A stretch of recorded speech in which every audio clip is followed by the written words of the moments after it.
नमस्कार। आजिर प्रसंग मानव धर्म। भगवान शब्दटी पृथ्वीर धर्म आध्यात्मिकता साम्राज्यर एक श्रेष्ठ दर्शन। ईश्वर सृष्टि में हिंदू मुसलमान ख्रीस्टियान बौद्ध जैन सिख समस्तंकर लक्ष्य एक स्थान रे पहुँचवा समस्तंकर उद्देश्य।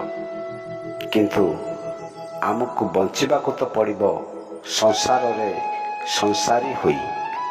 बंचिबाको हेले मनुष्य परि बंचिबा एवं मरिबाको हेले वीर परि मरिबा।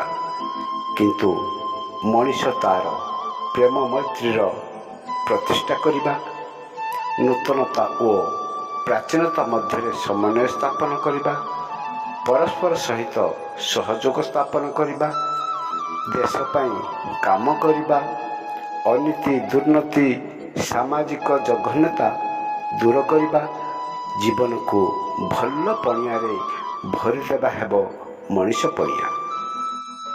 ए जीवन पृष्ठ न हेउ भोगरे हेउ त्यागरे, जीवन आबद्ध न हेउ धर्म संप्रदाय और जाति भितरे, जीवन न हेउ स्थाणु पंकिल संकीर्णतार गंडी भितरे। कालर गतिरे जीवनर गति मिशी सृष्टि करू काल उपयोगी मानव धर्म। मानव जाति लाभ करू सत्य धर्म शांति प्रेम। ए हेउची प्रकृत मानव धर्म। रहिली, नमस्कार।